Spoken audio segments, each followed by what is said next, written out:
بفيديو اليوم رح نعمل مربى المشمش بطريقة كتير سهلة بدون نشر بالشمس، مع أهم الملاحظات الضرورية لحتى نقدر نحتفظ فيه من السنة للسنة.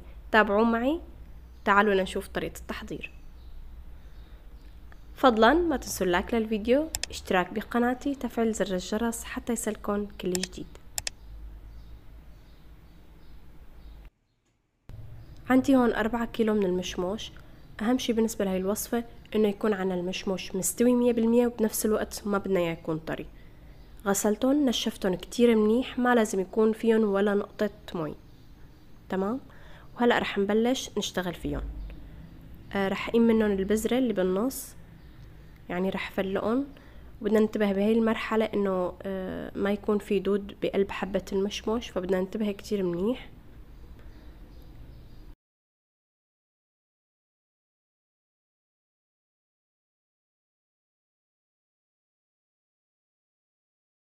وهلأ بعد ما فلقت كل كمية المشمش بدي اضيف عليهم كمية السكر.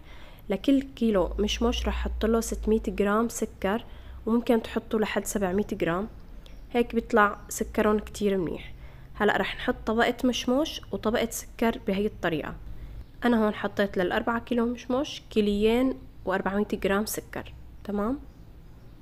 بالنسبة لمربى المشمش في له كتير طرق لتحضيره. هلا فيكم بعد ما تحطوا السكر تنشروهم بصواني وتحطوهم على شمس قوية، إذا كان عندكم شمس قوية. بتحركوهم صبح ومساء، بياخدوا معكم 3-4 أيام وبيكونوا جاهزين، وبيطلع معكم أطيب مربى، وبتضل حبة المشمش صحيانة بهي الطريقة. خليت كمية المشمش وزعتهم على وعتين لأنه الكمية كبيرة ما شاء الله، حتى أقدر إنه أحركهم شوي. نعمل لهم تحريكة بسيطة بس بهذا الشكل بدون ما نفعس حبات المشمش.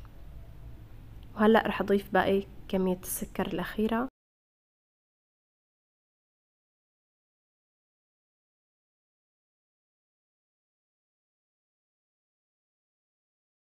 بغطيهم وبتركهم ليلة كاملة بالبراد، تقريبا 12 ساعة. بهذا الوقت نحن منحركهم كل 2-3 لحتى ما يسود المشمش. ضروري هي الخطوة. شايفين كيف بعد 12 ساعة كيف نزلوا قطراتهم منهم وفيهم؟ ما بدنا نضيف لهم ولا نقطة مي نهائيا. هلأ شو رح نعمل؟ رح نصفي المشمش من كمية القطر الموجودة بهذا الشكل.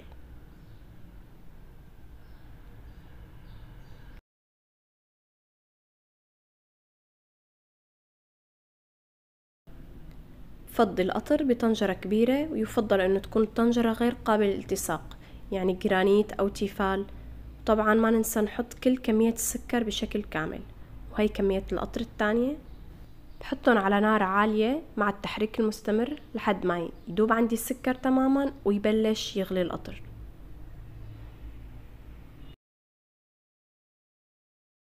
واول ما يبلش يغلي عنا القطر رح نلاحظ انه طلعت هي الرغوة البيضة عليهم. طبعا ضروري كتير انه نرفع هاي الرغوة بشكل كامل، لانه هاي الرغوة بتخلي المربى يحمض بعد فترة كتير قليلة، فضروري انه نرفعها بهذا الشكل.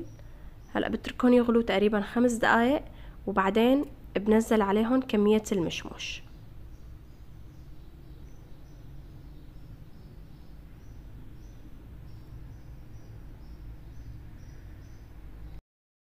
بعمل لهم تقليبة وبغمر حبات المشمش بالقطر منيح، ورح اتركهم يغلوا على نار وسط.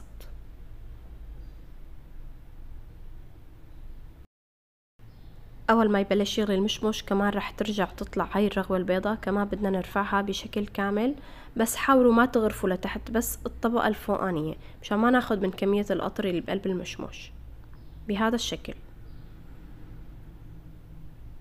هيك رفعت كل كمية الرغوة. بتركهم يغلوا على نار هادية لمدة نص ساعة. طبعا بنعمل لهم تقليبة من وقت للتاني كتير ضروري.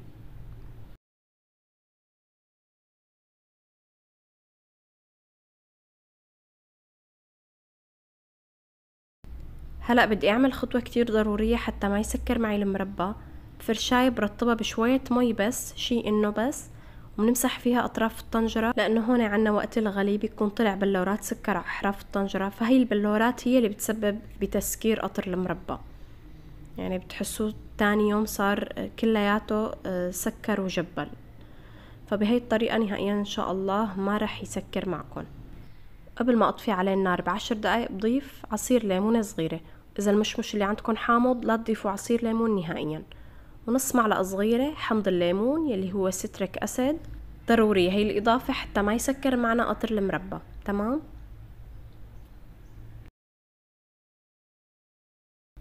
هلأ بدي اختبر القطر. بحط معلقة من القطر على صحن بارد، بتركها تبرد تقريبا 3 دقايق، وبعمل فيها خط بهذا الشكل. ما لازم يلتقي خط القطر مع بعضه. تمام. اذا ما التقى هيك بيكون صار جاهز المربى. شايفين حتى بحرك القطر لازم يكون قوامه تقيل. طبعا هو لسه وقت يبرد لسه بيتقل اكتر من هيك. وهلأ طفيت عليهم النار وتركتهم يبردوا بالطنجرة، مو ساعة ولا ساعتين، لا تركتهم 20 ساعة.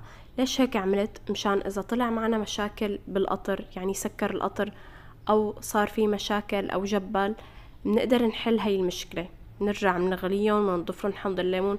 اما اذا عبيتوهم بالمطربانات بيصير كتير صعب انه ترجعوا تحلوا مشكلة تسكير القطر. شوفوا ما شاء الله بعد 20 ساعة كيف صار قوام المربى، بياخد العقل ولا غلطة. شوفوا لونهم احلى ما شاء الله، قوامهم عن جد روعة.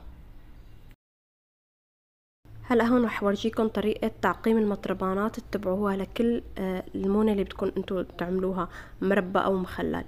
بغلي مي سخنة على النار مثل ما شايفين بسفل الطنجرة، وبنزل فيها المطربانات، بتركهم تقريبا 3-4 دقايق لحتى يصير عليهم بخار هيك بهذا الشكل مثل ما واضح معنا بالفيديو. وبعدين برفعهم وبطبهم على قماشة، بتركهم ينشفوا لحالهم، ما بجي بنشفهم بقماشة، هيك بنكون ما استفدنا من تعقيم المطربان. ضروري هي الخطوة طبعا مشان ما يعفن معكم او يحمض المعود. تمام. هلأ رح عبيهم بعد ما نشفوا تماما 100%. ممنوع يجي نقطة مي لقلب مطربان المعود، ممنوع منعا باتا، فورا رح يعفن معكم. نقطة تانية، وقت نسكب من المطربان ما بدها تكون معلقتنا فيها مي أو رطبة، أو مثلا نجي ناكل من المطربان نرجع نحط المعلقة فيه. كتير غلط هذا الشي، بيخسركم كل الشغل يلي اشتغلتوه. بغطي المطربان بأغطية تكون جديدة وبتضغط كتير منيح مشان نحفظهن من السنة للسنة بأي مكان بالمطبخ. إن شاء الله ما بيصلن شي نهائيا ولا أروع من هيك.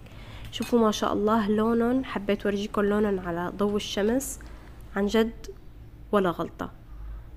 طعم ولون وشكل ولا أشهى من هيك. آخر ملاحظة حابة أحكي لكم إياها، إنه الصحن اللي سكبنا أكلنا منه ما بيصير نرجعه على المطربان الكبير، رجعوه على مطربان صغير يكون يعني بيتاكل بوقت قصير. لا ترجعيه على المطربان الكبير يلي عم تمونيه. تمام. بعرف إني شرحت كتير بهذا الفيديو، بس والله حبيت وصلكم المعلومات بكل مصداقية مثل ما تعلمتها من والدتي بتموين أنواع المربيات. بشوفكم فيديو جديد إن شاء الله، والسلام عليكم.